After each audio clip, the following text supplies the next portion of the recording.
I'm extremely confused. You're confused. I'm fucking confused, bro. I'm going to really get into this movie, so if you haven't seen this movie, scroll away because I'm going to do a complete breakdown of this film.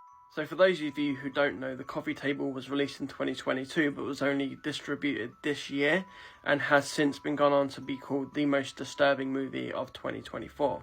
The movie centers around this guy, Jesus or Jesus. Him and his wife have just moved into a new house and have to furnish it. The last thing that they need to buy is a coffee table. But for some reason this is a really tricky decision and they're having arguments about what coffee table to pick.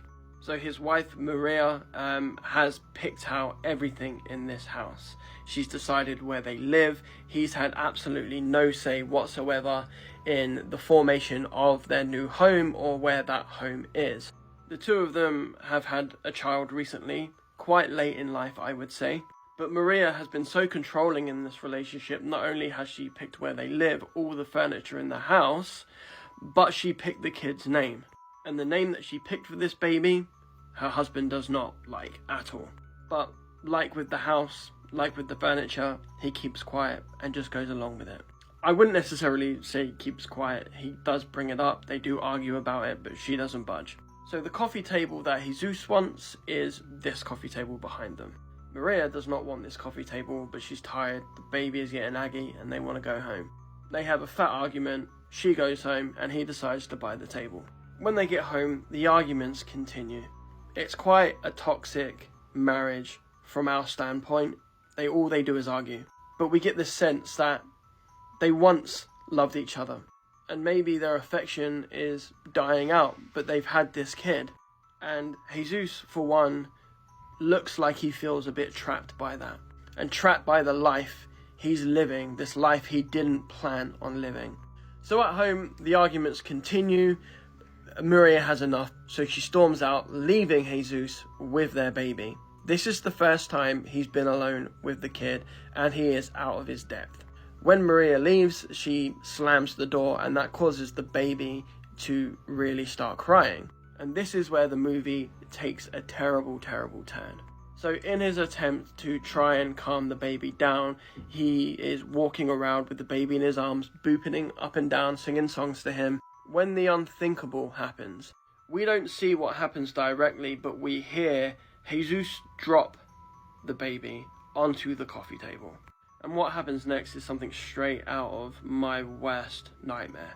I can't really explain to you what happens because of TikTok, but what I will say is the baby no longer has a head on its shoulders. Jesus doesn't know what to do. He is quite obviously in a great amount of shock, horror, and fear. Meanwhile, his wife is out at the shops. She's getting food and drinks for a dinner party that they're going to be having that night. She's invited Jesus' brother and his new girlfriend over, so she has no idea what's just happened at home. Jesus sets about trying to clean up the mess. He doesn't know what to do. Does he tell his wife, or does he just try and carry on like nothing happened? And that's what he decides to do. He decides to clean the mess up and act as if nothing has happened. The only problem is he forgot probably the most important part of the mess. It is still sat under a chair in the front room. He takes the body, he puts it in the crib, tidies everything up, but forgets about the thing under the chair. You can probably guess what it is. While he's trying to clean up, he has interactions with some neighbours. One of his neighbours is a young teenager who has a thing for him, and she wants to hang out with him. She wants him to be her boyfriend and stuff, and she's constantly trying to say to the adults, or say to him, if you don't do this, I'll tell them that we're a couple. So to shut her up, he's like, yes, come back later on, so I can get on with all of this cleaning. So he cleans up, and he's waiting for his wife to come home. Maria comes home, notices that the coffee table is obviously broken, and he tells her that there's been an accident, everything's okay, the baby is asleep. She is constantly trying to check on the baby, but he is trying to keep her away from the baby. So the relatives come round and they all have a meal together. Everybody is in good spirits aside from Jesus. I hope I'm not saying that wrong. It's spelt Jesus, I'm pretty sure it is pronounced Jesus. Throughout the course of the evening, people get close to going into the room where the kid is, and obviously Jesus is having a serious crisis at this point. We can tell that he is really struggling, and he is basically on the verge of telling them all, but he just can't quite bring himself to say it. Eventually he excuses himself from the table and goes, sits in the toilet, and is gone for a while. While he's in the toilet, he's speaking into his phone, essentially a confession, saying that he couldn't tell his wife to her face, he's a coward, he's weak. His brother comes to check on him. They go into the bedroom where the baby is, and he shows his brother. His brother is obviously shocked at what's happened, and he tries to convince him to own up to it, call the authorities, tell his wife. But Jesus simply can't bring himself to do it. He is really in crisis mode at this point. So Jesus and his brother come out of the bedroom and go into the dining room, and they're about to confess. But Jesus forgets that he invited that girl over, and she turns up at this moment, and she has her dog with her. There's a whole bunch of confusion with regards to the girl, why she's over. Maria sees that Jesus is upset, and she thinks it's connected to the girl, and the dog is sniffing around the apartment. The dog finds what's under the chair, and slowly everybody realizes what's happened. This scene is incredibly well put together, shocking, and one of my favourite scenes from this year. Everyone is utterly distraught. The scene crescendos with Maria walking towards an open window. Everyone is in shock, devastated, horrified. And while we don't see it, Maria has obviously gone out the window. We cut to outside of the building, and the emergency services are there, obviously dealing with the two tragedies that have taken place. And we pan across to see Maria, Jesus, and the baby all stood there, like one happy family. And though we didn't see it, we assume that Jesus has also gone out the window. So when this movie finally came out, everybody was saying it's the most disturbing movie from 2024. And I think I tend to agree. The subject matter and the content is very disturbing, but we don't actually get to see anything graphic. But like Oddity and like Hell House LLC, the Carmichael Manor, I think that The Coffee Table is the most disturbing movie from 2024 because we haven't had anything more disturbing than this. It's not been a very, let's say, good year for disturbing content. But that doesn't mean us lovers of disturbing content shouldn't watch it. This is an incredible film. The cast is amazing. The acting is amazing. Some of the best acting I've seen all year. The story is really cool. The way it is presented is really interesting because it's a very serious film, but the score to this film kind of makes it feel a bit like a comedy in parts. And there are some funny moments. So I guess this can be considered a dark comedy, but it's very heavy. The movie itself is obviously inspired by Edgar Allan Poe. This idea that you've done something terrible and you're trying to hide the evidence, but the evidence is there, painfully there, forever calling out your name, threatening to rat you out. I know that a lot of people who follow me are interested in these types of films, but they don't actually want to watch them, but they want to know what's happened. I also like doing complete breakdowns of horror films. There's a few films I want to return to because I want to go into greater detail in regards to the plot and what the films mean. So if you like this and you want to see me do more of these breakdowns, please let me know. Alright, see you later. Hannah, don't you feel sorry for your oppa? Hannah, I'll let you marry him. 14-year-old Hannah was just discharged from the hospital. She still had bruises that were in the process of healing, scars all over the lower half of her body, and this whole laundry list of pills that she was supposed to take every single day. She's not feeling good. She needs rest. She's deep in sleep when she hears this rustling next to her, shuffling. She's groggy. She opens up her eyes, and there is this middle-aged woman kneeling next to her, waiting for her to wake up. When Hannah makes eye contact with this woman starts sobbing. She's never seen this woman in her life. Who the hell is this woman? It's not her mom. It's not her aunt. She doesn't know this person. Hannah calls for her dad. Nobody comes in. This middle-aged woman is on her knees just crying, inching closer and closer. Hannah, don't you feel sorry for your oppa?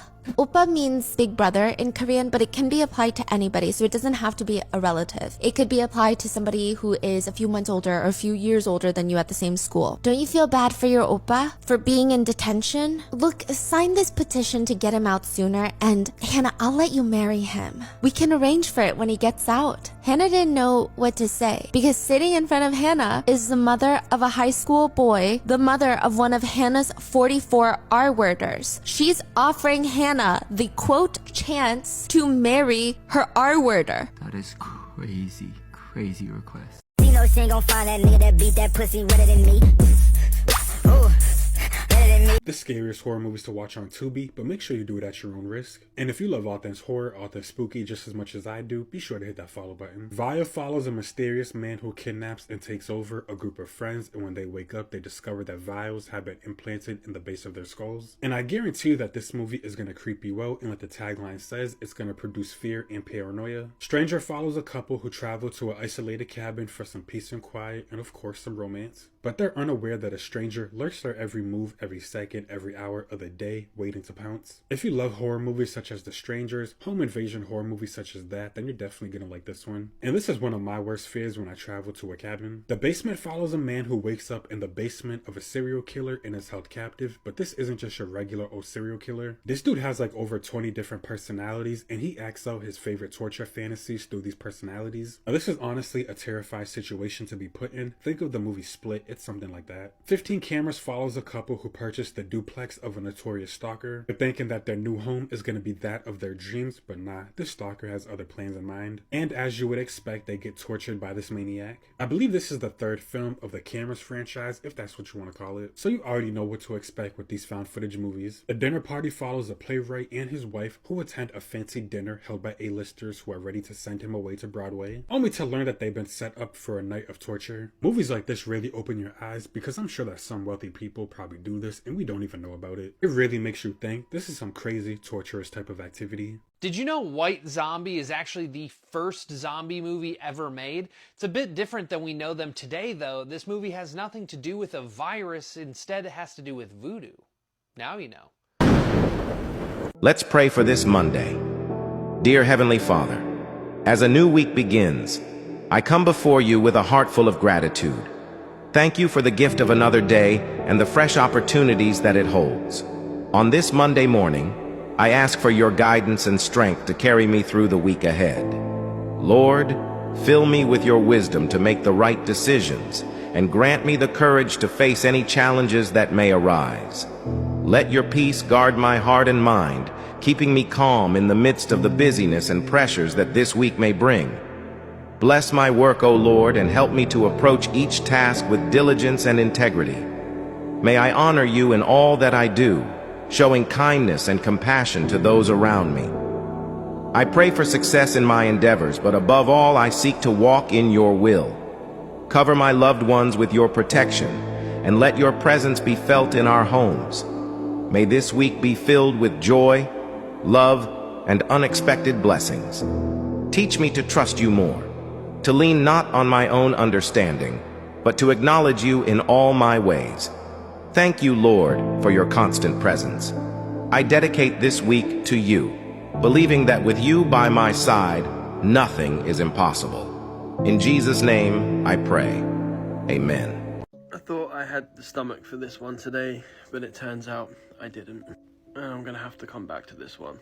My name's Ricky, I like documentaries, and this is unseemly. So I started watching this documentary and I had to turn it off because not today, bruv.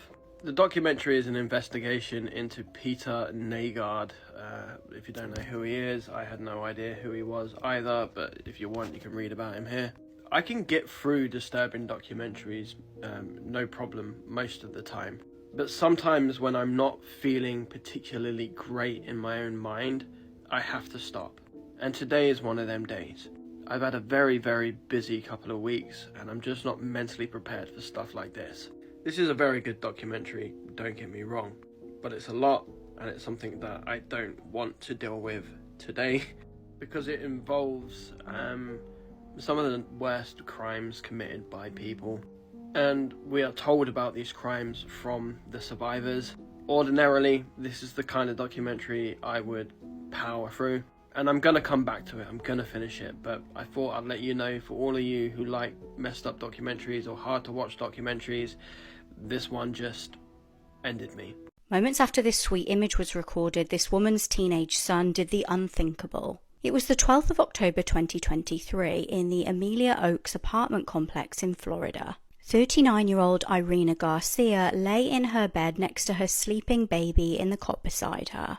Irina had given birth just weeks prior and obviously needed a rest. However, just moments after this sweet image was recorded, a wholesome family moment turned into sheer horror. Irina's 13-year-old son Derek entered the room. He then did what absolutely nobody could have predicted. With his 14-day-old half-sister sleeping in the cot beside them, teenager Derek brutally stabbed his mother. It was an absolutely frenzied attack, with the victim sustaining 46 stab wounds. It's reported that after killing his mum, Derek then took pictures of her lifeless body and sent them to his friends. He then left the room and rang police to confess to the killing. When asked for his address, he told them he didn't know.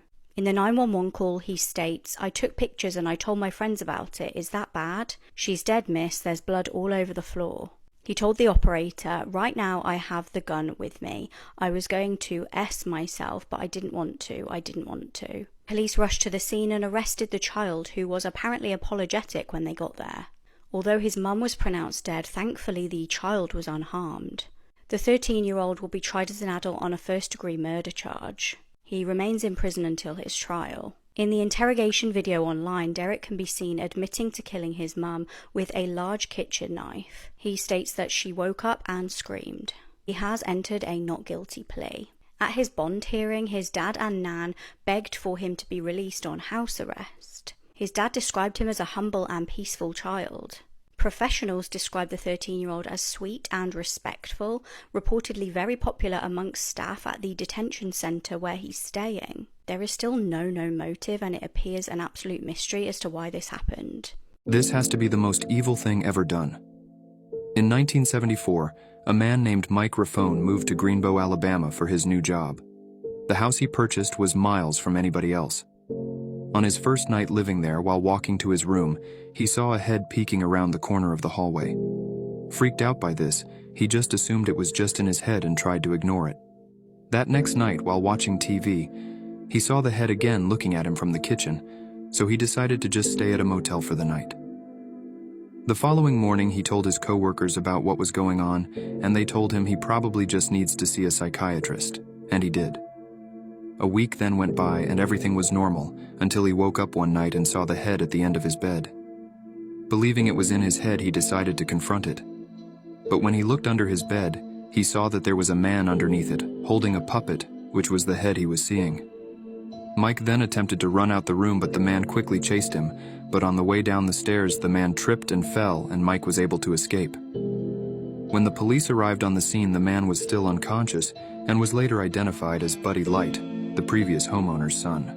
When will there be a good movie about this creature? When? Hello and welcome back to part 127 of my series, watching every horror movie of 2024. Follow to keep up with the series, and today's movie is Consumed, which came out this month on video on demand. I rented it on Prime Video. Consumed is about this couple who goes on a camping trip to celebrate the wife's 1-year cancer-free anniversary, but then while they're out there, they are caught in the crosshairs between this wilderness madman and a flesh-eating monster. It's pretty obvious what the mythological creature is just based on the description and what we see, but I'll refrain from saying it just in case. But my god, this cryptid or mythological creature has 0 good movies about it. And don't get me wrong, Consumed has some good performances and a decent plot, but I think it tried way too hard to tie in this monster with like trauma and loss to where it got kind of cheesy and at times just overbearing with the imagery. But the biggest downfall to me was the CGI, and I think that they really tried and put in a lot of thought to this design, but I was just not a fan. I would have much rather seen like a real tangible monster. But not just the monster CGI, there was like other CGI that I just thought was not needed, and it kind of just took away from the scenes. But it wasn't the worst creature feature I've seen. It just didn't do anything for me. So overall, I gave Consumed a 5 out of 10. If you've seen it, let me know what your thoughts are in the comments. I'm curious.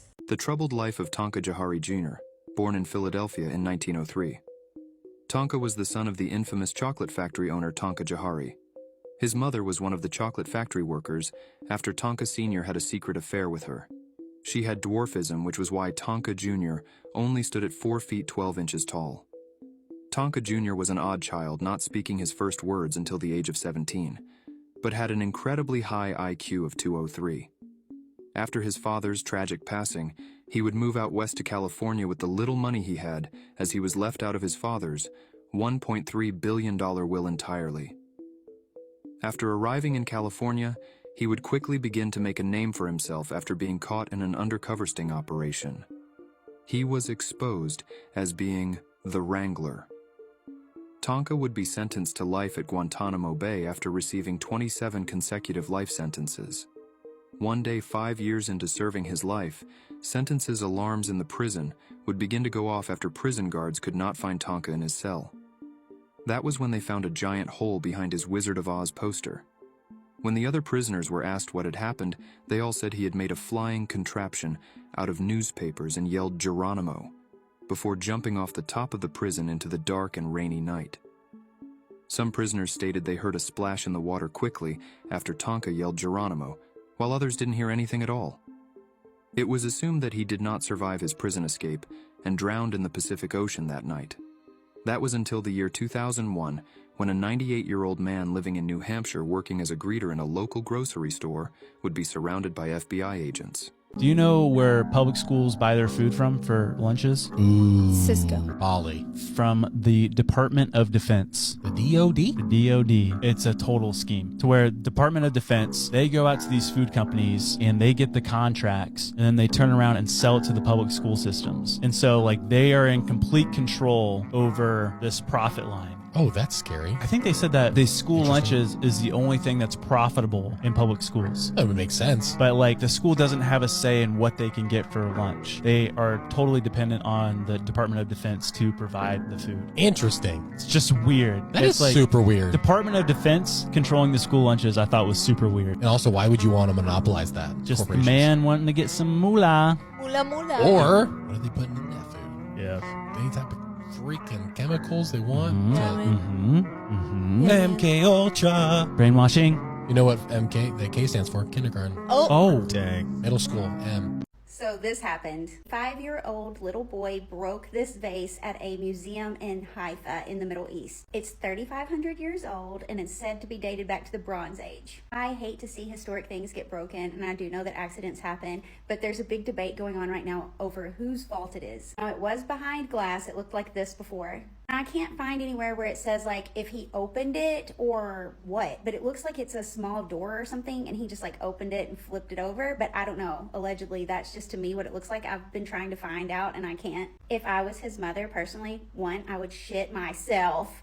2, I would worry about the bill because not too long ago, this happened. Another 5-year-old broke another piece of like something, it was like a historical something, and the museum sent the family a bill for $132,000. And in that part, the parents argued that the piece wasn't safe because it was just sitting on top of a podium, and then others argued that they should have been watching their kids. As a parent, I know that your kid can get away from you like that, especially my oldest. He would wreak havoc everywhere we went. So a lot of people are saying that they shouldn't even have taken him to the museum if they knew that that's the type of kid he was. Some are saying that the museum should have prepared for kids coming in and maybe breaking things. What do you think? What would you do? I would simply pass away. I don't know what I would do because I love history. So 1, I would cry. I know I would cry, but oh my gosh, I don't even know. Let me know in the comments. If you or anybody you know uses an iPhone, you're going to want to send them this video because experts just issued a new warning for all iPhone users. So this expert is issuing a warning to iPhone users as Apple is set to change a key feature this September, which is next month. So everybody already knows that iOS 18 is supposed to come out next month in September, but this is what experts are warning about because of some of the features. And obviously the iOS 18 update is the most anticipated update because we can finally change all kinds of icons and colors and dark mode and then the Photos app and then Apple Intelligence, all kinds of stuff. So these experts are saying that the Apple ID is no longer going to be a thing in September. It's now going to be called Apple Account. These experts are currently concerned that there's going to be a lot of confusion whenever the update does come out, especially for elderly people, because Apple ID is now going to be called Apple Account. And they're currently expecting there to be a huge increase in phishing scams due to this. So obviously the point is, if you get any texts or calls or emails about your Apple ID, you should probably not answer them because everything is going to be the exact same. It's just the name. I give you these news roundups every day, so make sure you add me so you can come back to me tomorrow. I finally got around to checking out what was in my watch list, and I watched this film Humane last night. Humane is a dystopian thriller, and its main focus is centered around trying to fix the country's massive population. The way the government is trying to solve this problem is creating a lottery that selects people to be, well, executed. They also have an enlistment program where you can enlist yourself to be, offed. And if you choose that, then your family will end up getting this huge lump sum of money. It also looks really good on your character if you enlist, so yeah, that's why people do it. So the dad invites his kids to a really nice dinner that him and his wife had prepared just for him to tell the kids that he enlisted into this program. But not only that, he enlisted in this program and they are gonna come and get him tonight to be, humanely executed. We hear a knock on the door during dinner, and this is Bob, and Bob is the executioner, and he is there to collect his bodies. Unfortunately, the father's wife left a note saying that she got cold feet and she was out. But Bob, he still has to collect 2 bodies, so these siblings have to fight it out and figure out who is going to be the second body. I haven't really heard a lot of people talk about this movie, and I went to look at the reviews on it, and I was shocked with how many negative reviews are on this movie. I genuinely thought that the twists and turns were so much fun, and it was such an enjoyable, fun, wild ride. If you're into any kind of psychological thriller, I think you are absolutely going to love Humane. It is a modern twist on an apocalypse. If you have seen it, let me know what you think about it, because I really personally loved it. Anyway, if you're new here, my name is Michaela. I love horror movies, so make sure you're following me so you don't miss out on another movie recommendation. These are the worst angels in the entire book of Enoch. Today we'll be speaking about the Watchers, also known as the Grigori, which are a type of fallen angel in the book of Enoch. The Watchers are said to reside in the 2nd and 5th heaven, and yes, there is more than one heaven. We will get to that in just a moment. But first we'll speak about the worst out of these angels, starting off with the leaders. We're all aware of the fallen angels in the book of Genesis that took human wives, but the book of Enoch elaborates far further into who these angels actually are. The book tells us about how there were exactly 200 of these watcher angels, and that they were led by a group of watchers known as the Chief of Tens. The Chief of Tens are the 19 leaders of the Watchers. Each of these angels are responsible for corrupting the pre-flood world in their own way. The highest-ranked leader of the Watchers is Samyaza. He is then followed by 18 other Watcher angels.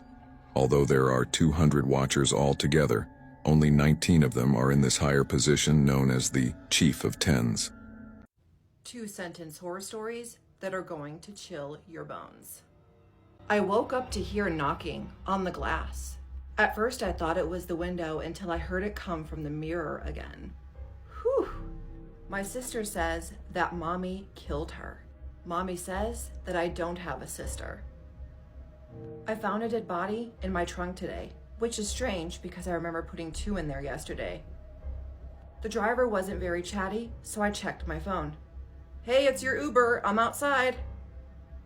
My husband woke me up by kissing my cheek last night. This morning I checked my phone. He didn't come home last night. My wife woke me up last night to tell me there was an intruder in our house. She was murdered by an intruder 2 years ago. It sat on my shelf with thoughtless porcelain eyes and the prettiest pink doll dress I could find. Why did she have to be stillborn? If you guys would like more of these 2-sentence horror stories, let me know in the comments, and follow for all things horror and spooky if you're new here. चलो मान लो आप रात के time अपनी car में कहीं जा रहे हो एंड सडनली आपको कोई लेडी दिखती है जो दिखने में क्या चलने में भी नॉर्मल नहीं लग रही है, तो आप क्या करोगे? जैसे इस बंदे को देखिए। Ahora tengo rato siguiéndolo.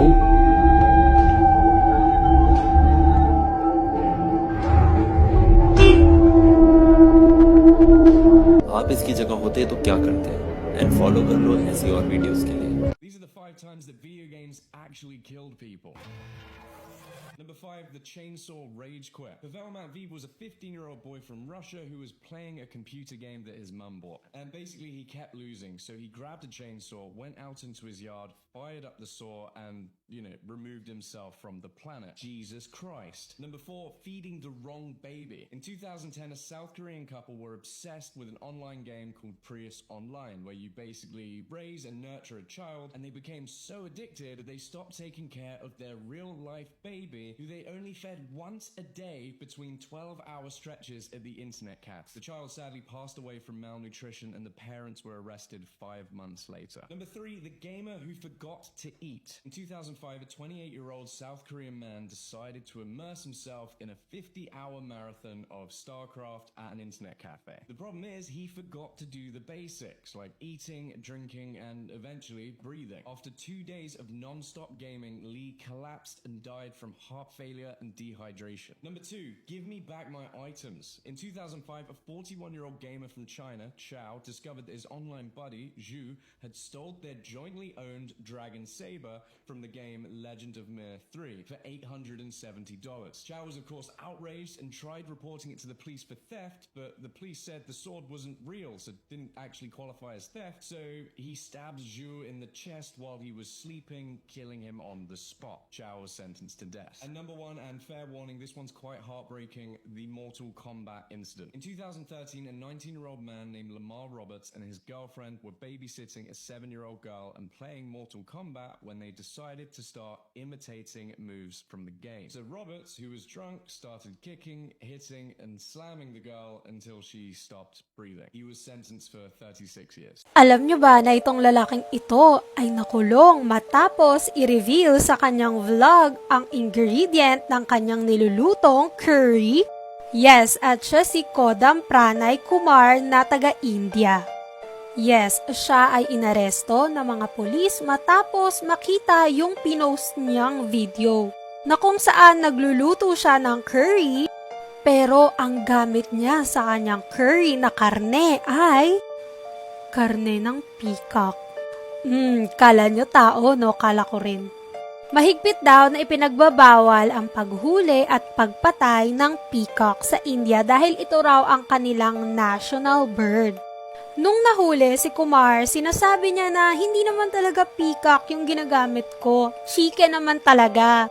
Sinasabi ko lang yon para sa vlog. Ayan, sa pagiging clout chaser. Para raw mas marami siyang views. Ngayon, sinecheck pa ng mga pulis kung totoong chicken lang ba talaga yung gamit niya or peacock. Did you know that in Attack of the Killer Tomatoes, the helicopter crash towards the beginning was completely unintentional? The tail rotor ended up hitting the ground, which caused the helicopter to spin out of control and crash, and then that one accident ate up more of their budget than every other aspect of this film combined. Now you know. Have you heard the Pope prophecy? In the Vatican, they found this book, and this book, it predicted every single one of the popes that became pope. Literally every single one. Now, this guy, he said, after the middle one, 422 years later, that's when the last pope will be named. That's what he said, okay? Yeah. Check this out. Every single pope has been named in it, even the most recent one. What's crazy is, if you go to the Vatican, there's places where you put the pictures of the Pope. They have for every single one they ever had. And they only have space for one more. So in the book it says, once they put the face of the last Pope in that place, the judgment day will come. That's what they're saying. This CCTV image was captured moments before horror. Something chilling was also captured by this camera the day after.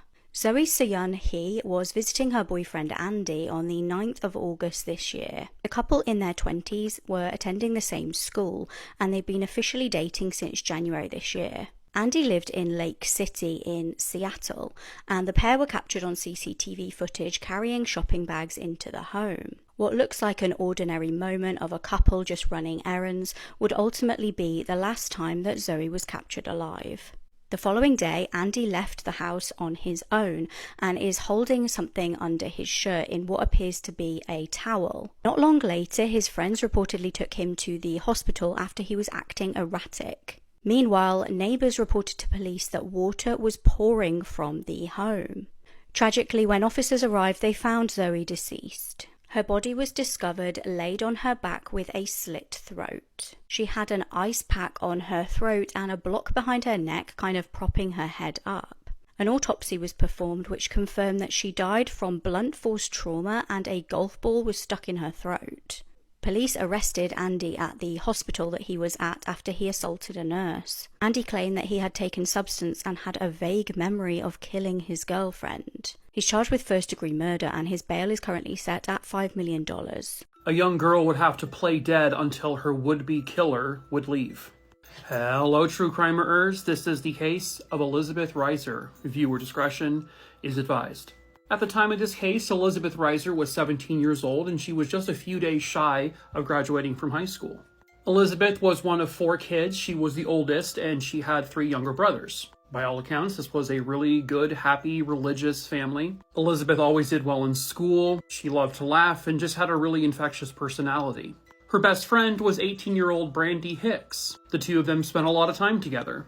And that's exactly what they were doing on May 23rd, 2000. So this is in New Philadelphia, Ohio. That night, Elizabeth and Brandy, they had gone here to the Buckeye Career Center because Elizabeth had a choir practice. After that, they went to Hollywood Video to rent a couple of movies, and the plan was to go back to Brandy's house to watch them. Elizabeth was going to be spending the night. The girls had school the following morning, but because they were a couple of days away from graduation, they had both completed all of their final assignments, so their parents said that this was okay. Now, sometime shortly after walking out of the Hollywood Video, the 2 girls were stopped by a man. The man asked the girls if he could bum a ride from them. He would pay them $20. At first, they were both really reluctant. They were like, we probably shouldn't. But also because of their faith and they wanted to help, a fellow stranger, they ultimately ended up allowing him in their car. So Brandy was driving the car, and the man would give her directions where to go. Then suddenly the man changed the directions altogether. This then made the girls uncomfortable, so they told him to get out of the car. But that's when he drew a gun on both of them. He then forced Brandy to drive to this really desolate wooded area, where he then took her shoelaces and tied her to the steering wheel. He then forced Elizabeth at gunpoint to get out of the car and walk into the woods. This man then took a knife and he just slit her throat and then stabbed her several times in her neck and at the top of her head. He killed her. He then goes back to the car where he takes Brandy out of it and shows her the body of her dead best friend. He then forces her back into the car and he takes over driving the car. He put socks on his hands to not get fingerprints on the steering wheel. He took her to this abandoned railroad car over the Tuscarawas River, where he attempted to sexually assault her, but he failed. Now, he had broken his knife when he stabbed Elizabeth, and he threw part of it into the woods. He then attempted to snap Brandy's neck not once, not twice, but 3 times. Failed every time. He then took one of her shoelaces and wrapped it around her neck and suffocated her. She then made a very quick decision. She needed to play dead, and that's exactly what she did. Thinking that she had been killed from suffocation, the man threw her over this bridge. But unbelievably, her foot got stuck on part of the track, and she ends up hanging over the edge, and she has to instinctively remind herself to stay playing dead. He then frees her foot, which then she falls into the river below. He doesn't leave right away, so she has to sit there completely motionless in the water until he leaves. She did this for an hour, and then the man finally left. Once he is gone, she then manages to get out of the river and she runs to call 911. She gives a very detailed description of the man, and police were able to find Elizabeth's body to confirm her story, and it wouldn't be long until they find out who it was. It was a 27-year-old father of 3 named Matthew Vaca. You see, he had shown Elizabeth's body later on to a friend of his named Jeff Mullenix. And eventually that leads Jeff to contact the police, which then leads them right back to this guy, who looks like a Kroger brand Napoleon Dynamite. Once they brought him in, Brandy was able to identify him as their attacker. He is then charged with murder, attempted murder, kidnapping, robbery, a whole slew of things. He also had a laundry list of a criminal past. Eventually, it sounds like he would admit that he was the one, and he was on drugs that night. So he gets convicted of the murder and all the other charges, and he is sentenced to 96 years in prison. Elizabeth's mom did the unthinkable. She actually forgave this man. She even went to the prison to visit him, to pray with him. He even apologized to her in these private pray sessions. She actually even encouraged him to please not try taking your own life, which, I mean, that's just remarkable amounts of strength on her part. I don't think I could be that way. But this man won't be eligible to be released from prison until 2096. he'll never be free.